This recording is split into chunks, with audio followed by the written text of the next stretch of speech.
Presiden ke-8 Republik Indonesia Prabowo Subianto berkali-kali dalam banyak kesempatan selalu menyampaikan tentang pemerintahan yang bersih, tentang pemberantasan korupsi, dan tentang penyelenggaraan negara yang akuntabel dan pro rakyat. Sungguh sebuah cita-cita yang mulia menurut saya dan harus mendapat dukungan dari semua pihak. Yang menjadi pertanyaan kita sekarang adalah, mungkinkah pemerintahan yang bersih terwujud?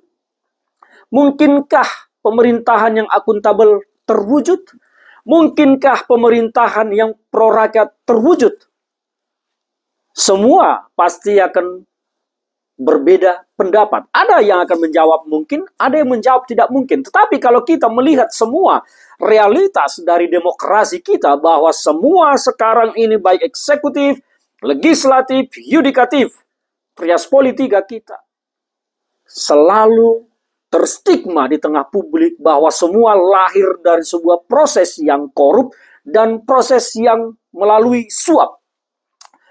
Tapi itu adalah stigma publik, opini publik, penglihatan publik yang belum tentu benar terjadi. Tetapi kalau kita melihat banyaknya kasus-kasus yang terbongkar, yang terbaru soal mafia peradilan di Mahkamah Agung yang sampai satu orang bisa menyimpan uang hampir 1 triliun. Itu sesuatu yang mengerikan. Artinya memang di sisi penegakan hukum kita pun telah terjadi, dijadikan menjadi industri. Peradilan kita telah menjadi industri yang menghasilkan uang. Legislatif kita telah dijadikan juga menjadi industri yang menghasilkan uang. Dan ini adalah kerja keras bagi Prabowo untuk membersihkan ini semua. Di pemerintahan, saya menyoroti salah satu BUMN. BUMN kita sekarang, total aset BUMN kita sekarang nilainya sekitar 10.400 triliun. 10.400 triliun. Tetapi kalau kita melihat, menelisik setoran seluruh APBN kita terhadap, setoran BUMN kita terhadap APBN, tidak sampai 100 triliun. 1 tahun. Aset 10.400 triliun, setorannya tidak sampai 100 triliun. Di bawah 100 triliun, bahkan cuma 87 triliun kalau tidak salah terakhir. Itu sangat kecil sekali. Aset 10.400 triliun hanya mampu menyumbang 80-an triliun. Itu memalukan. Kenapa bisa begitu? Kita patut bertanya dengan BUMN-BUMN kita, apakah memang kinerja mereka yang buruk? Atau sebetulnya kinerjanya sebut banyak, tetapi lebih banyak yang dikorupsi uangnya sehingga yang masuk ke negara hanya sedikit. Kita bisa melihat semua perbandingan-perbandingan itu dari kehidupan para penyelenggara negara kita, para pejabat-pejabat BUMN kita. Betapa sejahteranya mereka, tetapi setoran ke negara hanya di bawah 100 triliun, bahkan cuma 80-an triliun. Aset 10.400 triliun. Jadi kalau mau memberantas korupsi, berantaslah terlebih dahulu di BUMN kita. BUMN kita ini harusnya mampu, menurut saya harusnya mampu menyumbang APBN kita dengan aset 10.400 triliun itu, setidaknya harus mampu menyumbang setiap tahun 250 triliun. Kalau masih 80 triliun berarti patut diduga bahwa telah terjadi korupsi di sana. Jadi kalau memang Pak Prabowo serius untuk memberantas korupsi, maka BUMN harus menjadi target utama, target pertama. Karena di sanalah banyak sekali uang beredar. Aset 10.400 triliun tidak bisa menyumbang di atas 100 triliun, itu memalukan. Pasti terjadi korupsi di sana. Dan saya berharap contohnya seperti Pertamina. Di Pertamina ini banyak sekali lubang-lubang yang patut diduga telah dikorupsi. Bahkan sampai sekarang ada kasus penjualan solar ke perusahaan di Filipina yang nilainya kerugiannya sekitar 2,3 triliun terdiamkan, belum diproses oleh penegak hukum. Sampai kapan ini akan dibiarkan?